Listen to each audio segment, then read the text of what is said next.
You can see things in a delivery room. It is obvious sometimes when somebody is devoted to somebody else. When you witness that sort of love between them, it is very special.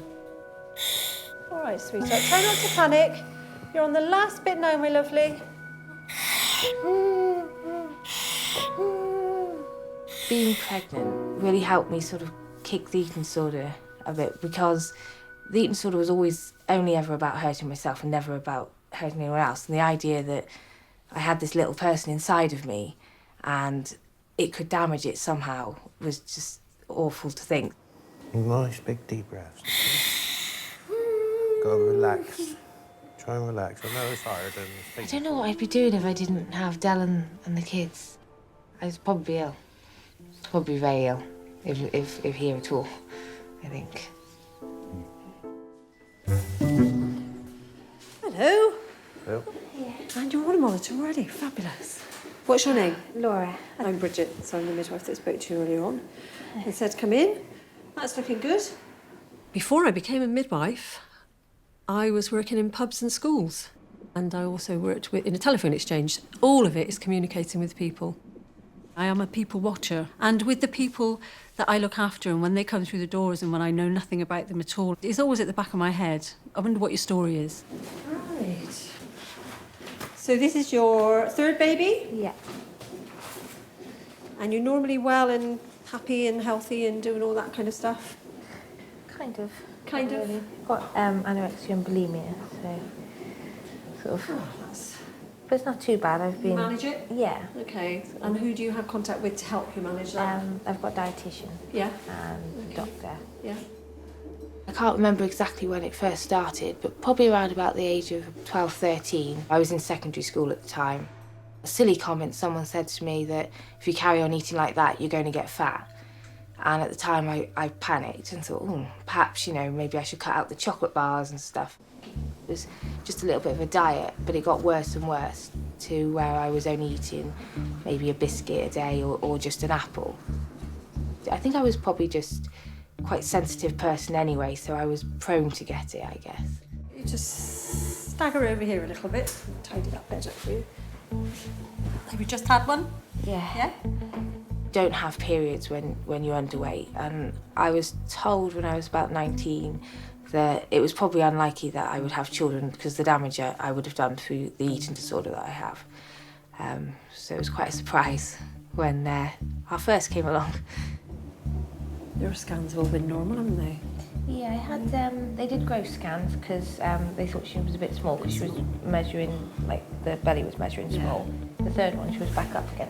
Oh, okay. I struggled a lot this pregnancy to get a hold on the eating disorder and sort of kick it into touch, whereas with my last two, I'd managed to be able to eat healthily, and I think I feel a lot of guilt because I wanted to give the baby the best. Sure, there's not an awful lot of you, is there? You're only a little, not very tall girl.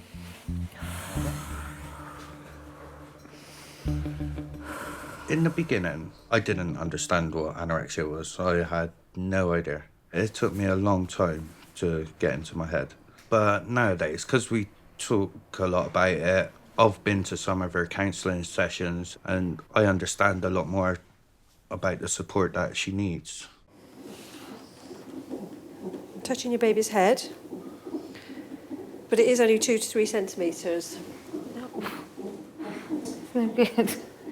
I knew she was going to be stubborn. I think somebody once said that midwifery is the art of masterly inactivity, because you do spend a lot of time watching. That's how you get to know them, really. And I like the fact that they might be thinking that, yes, that they felt safe with me, that they felt that they knew what was going on, and that they would be happy that I was the one looking after them.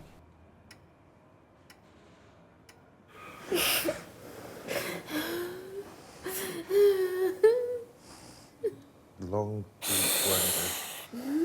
So it feels like your lungs are going to explode.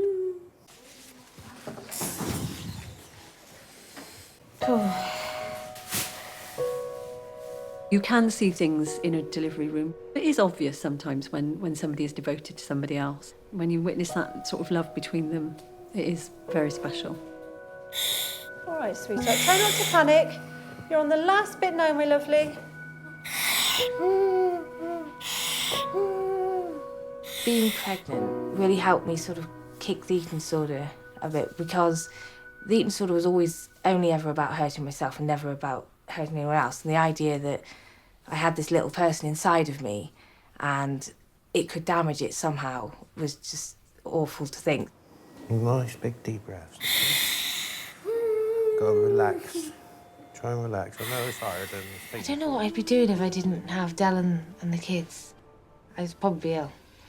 Probably very ill, if here at all, I think.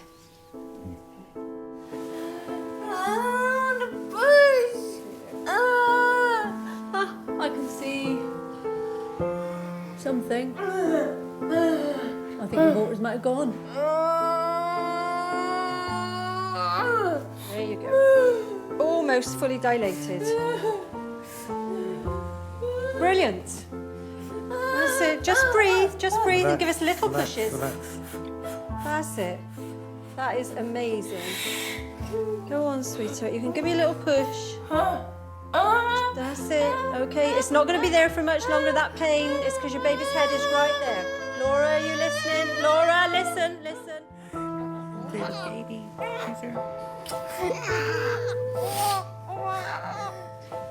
We did it.